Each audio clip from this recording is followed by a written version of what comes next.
जय जगन्नाथ बंधुगण आज आम जाना 27 जून 2026 शनिवार दिन द्वादश राशि राशिफल विषय।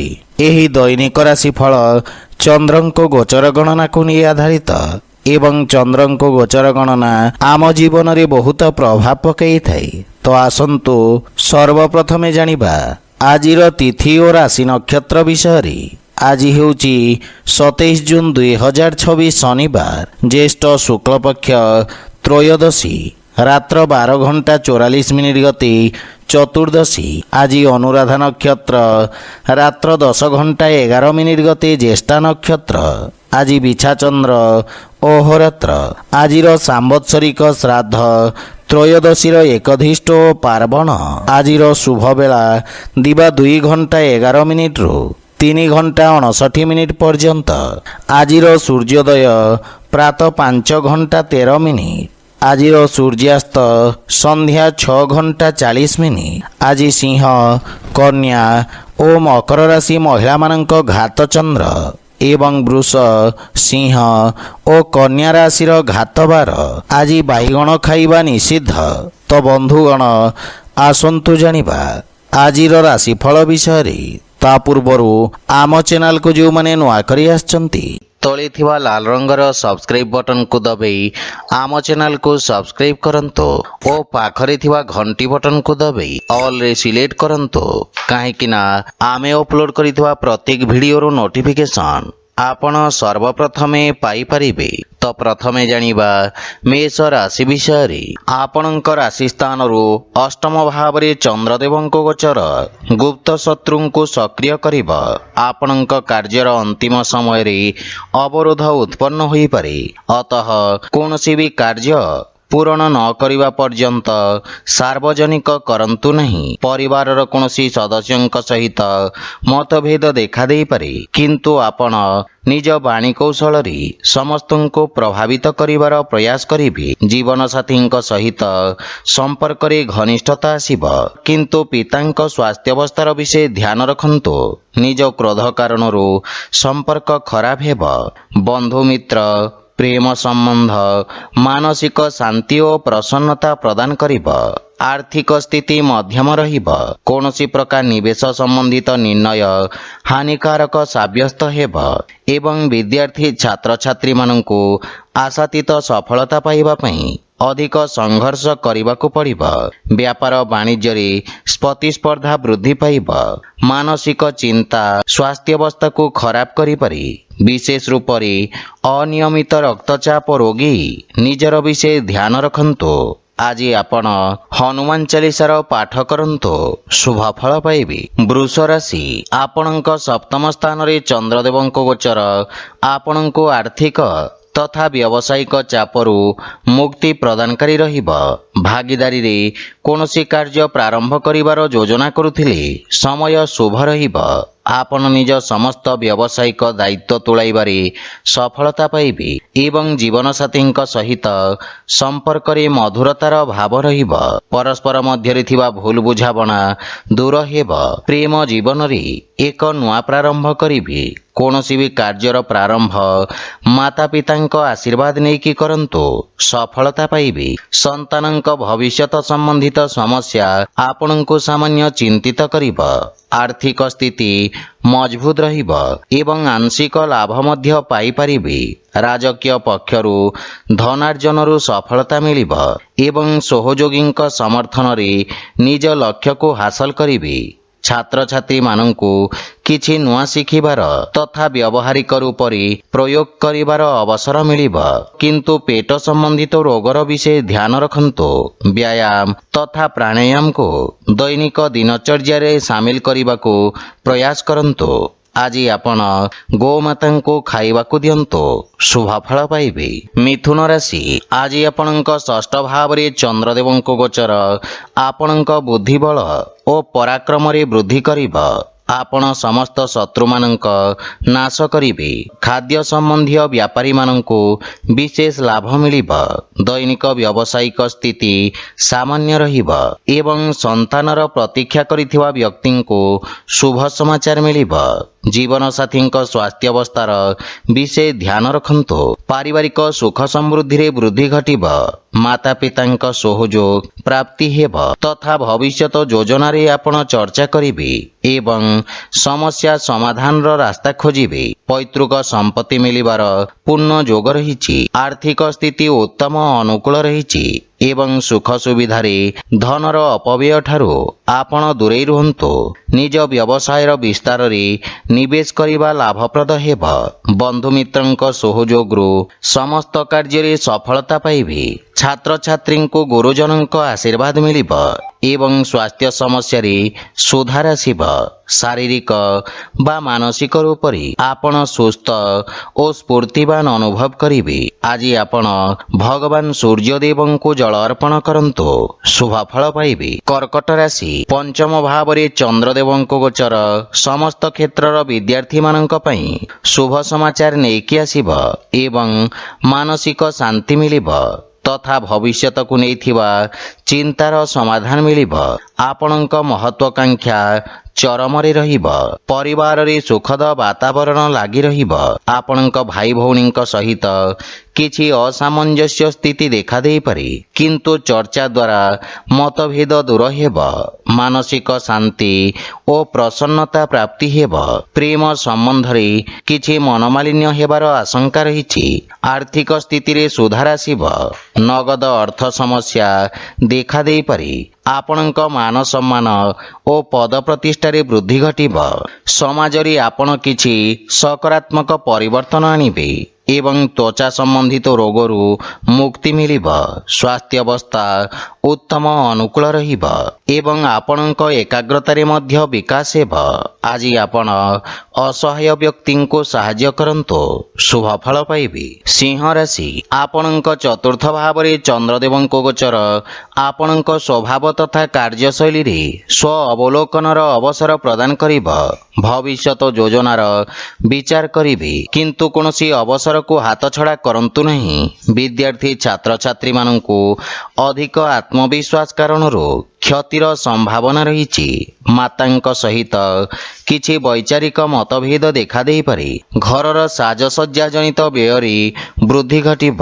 ପିତାଙ୍କ ମାର୍ଗଦର୍ଶନରୁ ଲାଭ ମିଳିବ ଏବଂ ଶ୍ୱଶୁର ଘର ପକ୍ଷରୁ ସମ୍ପର୍କରେ ସୁଧାର ଆସିବ। ଗୃହ ପରିବାରର କୌଣସି ସଦସ୍ୟଙ୍କ ସ୍ୱାସ୍ଥ୍ୟ ସମସ୍ୟାକୁ ନେଇ ଆପଣ ଚିନ୍ତିତ ରହିବେ। ପରିବାର ସଦସ୍ୟଙ୍କ ସହିତ ସମୟ ବ୍ୟତୀତ କରିବେ ଏବଂ ଧନର ଅଭାବ କାରଣରୁ କିଛି କାର୍ଯ୍ୟରେ ଅସ୍ଥାୟୀ ଅବରୋଧ ଉତ୍ପନ୍ନ ହେବାର ସମ୍ଭାବନା ରହିଛି। ସଞ୍ଚିତ ନିବେଶ ବୁଝି ବିଚାରି କରନ୍ତୁ। ବାଣିଜ୍ୟ ବ୍ୟବସାୟ କ୍ଷେତ୍ରର ବିସ୍ତାର ଯୋଜନାରେ ଆପଣ କାର୍ଯ୍ୟ କରିବେ। ଆପଣଙ୍କୁ କିଛି ମାନସିକ ଚିନ୍ତା ହଇରାଣ କରିପାରେ। ସେଥିପାଇଁ ମନକୁ ଏକାଗ୍ର ତଥା ଶାନ୍ତ ରଖିବାର ପ୍ରୟାସ କରନ୍ତୁ।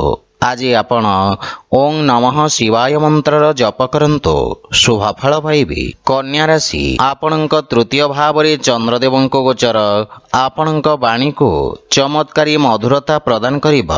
ଆପଣ ନିଜ ବ୍ୟାପାରିକ ସହଯୋଗୀଙ୍କ ସହିତ ଭବିଷ୍ୟତର ସମସ୍ୟାକୁ ସାମ୍ନା କରିବାର ରଣନୀତି ପ୍ରସ୍ତୁତ କରିବେ। ପରିବାରରେ ସମ୍ପତ୍ତି ସମ୍ବନ୍ଧିତ କୌଣସି ବିବାଦ ଥିଲେ ତାହାର ସମାଧାନ ହେବ। ପରିବାରରେ ଜୀବନ ସାଥୀଙ୍କ ସହିତ ଉତ୍ତମ ସମୟ ଅତିବାହିତ କରିବେ। ଯଦି ବିବାହ ହେତୁ ପ୍ରୟାସରତ ଅଛନ୍ତି ତାହେଲେ ଆପଣ ସଫଳ ହେବେ ଏବଂ ଗୃହରେ ଧାର୍ମିକ ମାଙ୍ଗଳିକ କାର୍ଯ୍ୟକ୍ରମର ରୂପରେଖା ପ୍ରସ୍ତୁତ କରିବେ। ପିତାଙ୍କ ପୂର୍ଣ୍ଣ ସହଯୋଗ ଓ ଆଶୀର୍ବାଦ ପ୍ରାପ୍ତି ହେବ। ଆର୍ଥିକ ସ୍ଥିତି ଆହୁରି ସୁଦୃଢ଼ ହେବ ଏବଂ ନିବେଶରୁ ଆପଣ ଲାଭବାନ ହେବେ। ସମ୍ପତ୍ତିରେ ବୃଦ୍ଧି ଘଟିବ। ବନ୍ଧୁମିତ୍ର ତଥା ଯୋଗ୍ୟ ବ୍ୟକ୍ତିଙ୍କ ପରାମର୍ଶ ବ୍ୟବସାୟରେ ସହାୟକ ହେବ। ଭୂମି ଓ ଭବନ ଆଦି କ୍ଷେତ୍ରରେ ଆପଣ ସଫଳତା ପ୍ରାପ୍ତ କରିବେ। ମାତାଙ୍କ ସ୍ୱାସ୍ଥ୍ୟାବସ୍ଥାର ବିଶେଷ ଧ୍ୟାନ ରଖନ୍ତୁ। ଆଜି ଆପଣ ଓଂ ସଂ ଶନିଶ୍ଚରାୟ ନମଃ ମନ୍ତ୍ରର ଜପ କରନ୍ତୁ, ଶୁଭଫଳ ପାଇବେ। ତୁଳା ରାଶି, ଆପଣଙ୍କ ରାଶିରୁ ଦ୍ୱିତୀୟ ଭାବରେ ଚନ୍ଦ୍ରଦେବଙ୍କ ଗୋଚର ରୋଜଗାର ତଥା ବ୍ୟାପାର କ୍ଷେତ୍ରରେ ସହାୟକ ସାବ୍ୟସ୍ତ ହେବ ଏବଂ ସ୍ଥାୟିତ୍ୱ ପ୍ରଦାନ କରିବ। ଆପଣଙ୍କ ବାଣୀ ତଥା ଲେଖନୀରେ ମଧୁରତା ଓ ଆକର୍ଷଣର ସଞ୍ଚାର କରିବ। ଆପଣଙ୍କ କାର୍ଯ୍ୟର ସବୁ ଜାଗାରେ ପ୍ରଶଂସା ହେବ। ପାରିବାରିକ ଜୀବନରେ ସୁଖ ସମୃଦ୍ଧି ଲାଗି ରହିବ। ଜୀବନସାଥୀ ଆପଣଙ୍କ ସମ୍ମାନ କରିବେ ଏବଂ ସମ୍ପର୍କରେ ଘନିଷ୍ଠତା ଆସିବ। ଛୋଟ ଭାଇ ଭଉଣୀଙ୍କ ଠାରୁ ଆପଣଙ୍କୁ ସ୍ନେହ ମିଳିବ ଏବଂ ସେମାନେ ଆପଣଙ୍କ ଅନୁସରଣ କରିବେ। ପ୍ରେମ ସମ୍ବନ୍ଧ କ୍ଷେତ୍ରରେ ସମୟ ଅନୁକୂଳ ରହିବ। ପୂର୍ବରୁ ଦେଖାଦେଉଥିବା ସମସ୍ୟା ଦୂର ହେବ ଏବଂ ଆର୍ଥିକ ସ୍ଥିତି ଉତ୍ତମ ହେବ। ଆୟର ନୂଆ ସ୍ରୋତରୁ ଧନ ପ୍ରାପ୍ତିର ଯୋଗ ରହିଛି। ଅଧିକାରୀ ବର୍ଗଙ୍କ ଠାରୁ ଆପଣଙ୍କୁ ସମ୍ମାନ ମିଳିବ। ଛାତ୍ରଛାତ୍ରୀମାନେ ନିଜକୁ ଉଚିତ ରୂପରେ ବ୍ୟକ୍ତ କରିପାରିବେ ଏବଂ ଉନ୍ନତିର ମାର୍ଗ ପ୍ରଶସ୍ତ ହେବ। ସ୍ୱାସ୍ଥ୍ୟାବସ୍ଥା ଉତ୍ତମ ଅନୁକୂଳ ରହିବ ଏବଂ ଶ୍ୱାସ ସମ୍ବନ୍ଧିତ ରୋଗରେ ସୁଧାର ଆସିବ। ଆଜି ଆପଣ ଓଂ ଆଦିତ୍ୟାୟ ନମଃ ମନ୍ତ୍ରର ଜପ କରନ୍ତୁ, ଶୁଭଫଳ ପାଇବେ। ବିଛା ରାଶି ଆପଣଙ୍କ ରାଶି ସ୍ଥାନରେ ଚନ୍ଦ୍ରଦେବଙ୍କ ଗୋଚର ଆପଣଙ୍କ ବ୍ୟକ୍ତିତ୍ୱରେ କିଛି ନୂଆ ପରିବର୍ତ୍ତନ ଯୋଡ଼ିବ। ଆପଣଙ୍କ କାର୍ଯ୍ୟକ୍ଷେତ୍ରରେ ସହଯୋଗୀ ବା ଅଧିକାରୀ ଆପଣଙ୍କ ପକ୍ଷରୁ ସହାୟତାର ଅପେକ୍ଷା କରିବେ। ଶିକ୍ଷା କ୍ଷେତ୍ରରେ ଯୋଡ଼ି ହୋଇଥିବା ବ୍ୟକ୍ତିଙ୍କ ପାଇଁ ସମୟ ଶୁଭ ରହିବ। ପରିବାରରେ ଆପଣଙ୍କ ମାନ ସମ୍ମାନ ବୃଦ୍ଧି ପାଇବ। ସନ୍ତାନ ଆପଣଙ୍କ ଆଜ୍ଞାର ଅନୁପାଳନ ତଥା ଅନୁସରଣ କରିବେ ଏବଂ ଜୀବନସାଥୀ ଆପଣଙ୍କ ଅନୁଭବର ଆଦର କରିବେ। ପରିବାରରେ ଯଦି କୌଣସି ମତଭେଦ ପୂର୍ବରୁ ରହିଥାଏ ତାହାର ଆଜି ନିବାରଣ ହୋଇପାରେ। ପ୍ରେମ ଜୀବନରେ ମଧୁରତା ଆସିବ। ବଡ଼ ଭାଇ ଭଉଣୀ ତଥା ପରିବାରର ବରିଷ୍ଠ ସଦସ୍ୟଙ୍କ ସ୍ୱାସ୍ଥ୍ୟାବସ୍ଥାର ବିଷୟ ଧ୍ୟାନ ରଖନ୍ତୁ। ଆର୍ଥିକ ସ୍ଥିତି କ୍ଷେତ୍ରରେ ସୁଧାର ଆସିବ ଏବଂ ସଞ୍ଚୟ କରିବାର ପ୍ରୟାସ କରି ଆପଣ ସଫଳ ହେବେ। ଆପଣ ନିଜ ଭବିଷ୍ୟତର ଆର୍ଥିକ ଆବଶ୍ୟକତା ପ୍ରତି ସଜାଗ ରହିବେ। ସ୍ୱାସ୍ଥ୍ୟାବସ୍ଥା ଉତ୍ତମ ଅନୁକୂଳ ରହିବ, କିନ୍ତୁ ଆବଶ୍ୟକ ଥିଲେ ଯାତ୍ରା କରନ୍ତୁ। ଆଜି ଆପଣ ଭଗବାନ ଗଣେଶଙ୍କୁ ଦୁବ ଅର୍ପଣ କରନ୍ତୁ, ଶୁଭଫଳ ପାଇବେ। ଧନୁରାଶି ଆପଣଙ୍କ ରାଶିରୁ ଚନ୍ଦ୍ରମାଙ୍କ ଦ୍ୱାଦଶ ଭାବରେ ଗୋଚର ଆପଣଙ୍କୁ ମାନସିକ ବିଚଳିତ କରିବ।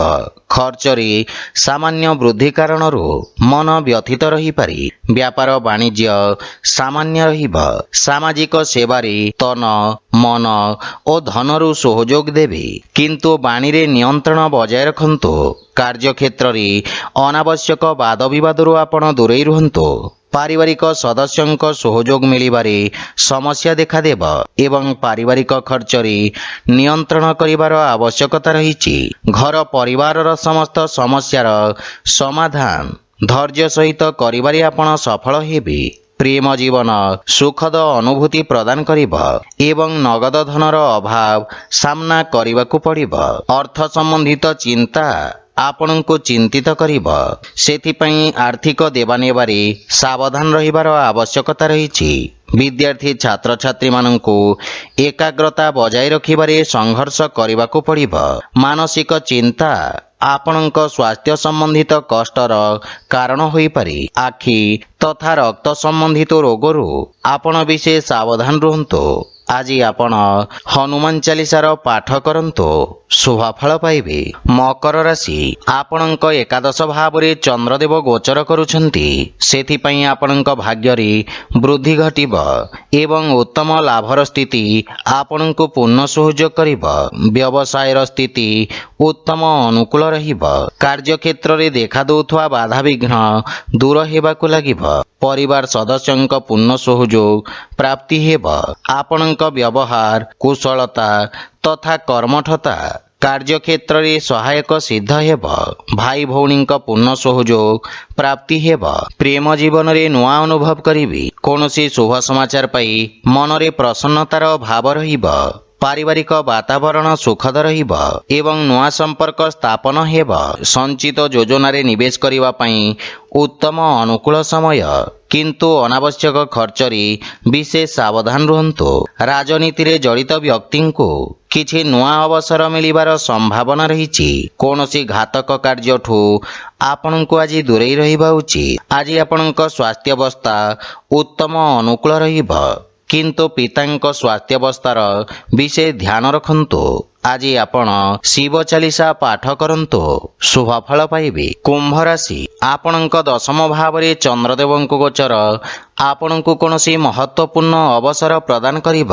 ଆପଣ କର୍ମଠତା ସହିତ ନିଜ କାର୍ଯ୍ୟକ୍ଷେତ୍ରରେ ତଥା କାର୍ଯ୍ୟ ପ୍ରଣାଳୀରେ ଆବଶ୍ୟକତା ଅନୁସାରେ ପରିବର୍ତ୍ତନ ପାଇଁ ପ୍ରେରିତ ରହିବେ। ଆପଣଙ୍କ ଦ୍ୱାରା ନିଆଯାଇଥିବା ନିର୍ଣ୍ଣୟ ଆପଣଙ୍କ ପାଇଁ ସ୍ୱର୍ଣ୍ଣିମ ଭବିଷ୍ୟତର ମୂଳଦୁଆ ରଖିବ। ଜୀବନସାଥୀ ଆପଣଙ୍କ ସମସ୍ତ ପ୍ରୟତ୍ନରେ ଆପଣଙ୍କ ପୂର୍ଣ୍ଣ ସହଯୋଗ କରିବେ ଏବଂ ସନ୍ତାନଙ୍କ ଭବିଷ୍ୟତ ପ୍ରତି ଆପଣ ଚିନ୍ତିତ ହେବେ। ପାରିବାରିକ ସ୍ଥିତି ଆପଣଙ୍କ ସପକ୍ଷରେ ରହିବ ଏବଂ ପିତାଙ୍କ ମାର୍ଗଦର୍ଶନ ବା ସହଯୋଗ ମିଳିବ। ଭାଇ ଭଉଣୀଙ୍କ ସମ୍ପର୍କରେ ସୁଧାର ଆସିବ। ପ୍ରେମ ଜୀବନରେ ଅଧିକ ଉପେକ୍ଷା ନିରାଶାର କାରଣ ହୋଇପାରେ ଏବଂ ଲାଭର ସ୍ଥିତି ଉତ୍ତମ ଅନୁକୂଳ ରହିବ। ଆୟର ନୂଆ ସ୍ରୋତର ବିକାଶ ହେବ। ଛାତ୍ରଛାତ୍ରୀମାନେ ଭବିଷ୍ୟତର ଆବଶ୍ୟକତା ଅନୁସାରେ ନିଜ ବ୍ୟବସାୟ ତଥା ଅନୁରୂପ ଆବଶ୍ୟକ କୌଶଳର ଚୟନ କରିବେ। ସ୍ୱାସ୍ଥ୍ୟାବସ୍ଥା ଉତ୍ତମ ଅନୁକୂଳ ରହିବ ଏବଂ ଆପଣ ଶାରୀରିକ ରୂପରେ ନିଜକୁ ସମର୍ଥ ବା ଉର୍ଜାବାନ ଅନୁଭବ କରିବେ। ଆଜି ଆପଣ ବଜରଙ୍ଗ ବାଣ ପାଠ କରନ୍ତୁ, ଶୁଭଫଳ ପାଇବେ। ମୀନ ରାଶି, ଆଜି ଆପଣଙ୍କ ଭାଗ୍ୟ ଆପଣଙ୍କ ସପକ୍ଷରେ ରହିବ। ପୂର୍ବରୁ ଅଟକି ରହିଥିବା କାର୍ଯ୍ୟରେ ଗତି ଆସିବ, କିନ୍ତୁ କିଛି ମାନସିକ ଚିନ୍ତା ଲାଗି ରହିପାରେ। ଆପଣ ପରାକ୍ରମୀ ତଥା କର୍ମଠ ରହିବେ। କାର୍ଯ୍ୟକ୍ଷେତ୍ରରେ ସମସ୍ତ ବାଧା ଦୂର କରି ଆପଣ ସଫଳତା ପାଇବେ। ବ୍ୟବସାୟିକ ବ୍ୟସ୍ତତା କାରଣରୁ ପରିବାରରେ କମ୍ ସମୟ ଦେବେ, କିନ୍ତୁ ପରିବାରର ପୂର୍ଣ୍ଣ ସହଯୋଗ ମିଳିବ ଏବଂ ଜୀବନସାଥୀଙ୍କ ସହିତ ସମ୍ପର୍କରେ ସୁଧାର ହେବ। ପ୍ରେମ ଭାବ ବୃଦ୍ଧି ପାଇବ। ପାରିବାରିକ ଜୀବନ ଶାନ୍ତି ଓ ସୁଖମୟ ରହିବ। ଭାଇ ଭଉଣୀଙ୍କ ସହିତ ଆପଣ ଉତ୍ତମ ସମୟ ବ୍ୟତୀତ କରିବେ। ପିତାଙ୍କ ପକ୍ଷରୁ ଆଶୀର୍ବାଦ ମିଳିବ। ପ୍ରେମ ଜୀବନରେ ନବୀନତା ଆସିବ। ଛାତ୍ରଛାତ୍ରୀମାନଙ୍କୁ ବନ୍ଧୁମିତ୍ରଙ୍କ ସହଯୋଗ ମିଳିବ ଏବଂ ଆର୍ଥିକ ସ୍ଥିତି ଉତ୍ତମ ଅନୁକୂଳ ରହିବ। ସଞ୍ଚିତ ନିବେଶ ପାଇଁ ଆର୍ଥିକ ସ୍ଥିତି ଓ ସମୟ ଅନୁକୂଳ ରହିବ। ରାଜନୈତିକ ବ୍ୟକ୍ତିଙ୍କ କ୍ଷେତ୍ରରେ ଖ୍ୟାତି ତଥା ପ୍ରଭାବ କ୍ଷେତ୍ରର ବିସ୍ତାର ଘଟିବାର ଯୋଗ ରହିଛି। ଆପଣ ନିଜ କାର୍ଯ୍ୟରେ କିଛି ଶିଥିଳତା ଅନୁଭବ କରିବେ। ସ୍ୱାସ୍ଥ୍ୟାବସ୍ଥା ଉତ୍ତମ ଅନୁକୂଳ ରହିବ। ଗଣ୍ଠି ତଥା ଅସ୍ଥି ସମ୍ବନ୍ଧିତ ରୋଗରୁ ଆପଣ ବିଶେଷ ସାବଧାନ ରୁହନ୍ତୁ। ଆଜି ଆପଣ କିଛି ଗହମ ତଥା ଗୁଡ଼ର ଦାନ କରନ୍ତୁ, ଶୁଭଫଳ ପାଇବେ। ତ ବନ୍ଧୁଗଣ, ଏହା ଥିଲା ଆଜିର ରାଶିଫଳ ବିଷୟରେ। ଯଦି ଭିଡ଼ିଓଟି ଆପଣମାନଙ୍କୁ ଭଲ ଲାଗିଥାଏ, ଲାଇକ୍, ସେୟାର ଓ କମେଣ୍ଟ କରି ଜଣାନ୍ତୁ ଏବଂ ଆମ ଚ୍ୟାନେଲକୁ ସବସ୍କ୍ରାଇବ କରନ୍ତୁ। ଜୟ ଜଗନ୍ନାଥ।